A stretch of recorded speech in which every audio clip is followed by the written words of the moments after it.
กินไหม อาตมาเป็นเนนพอเลยเพลแล้วก็ฉันไม่ได้ งั้นเดี๋ยวไอฉันแทนให้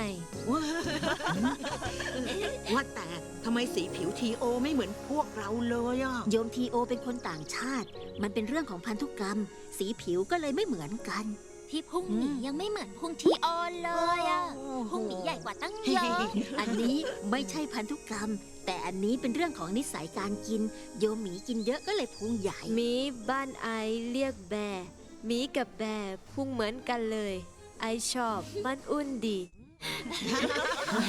ใช่ ทีโอ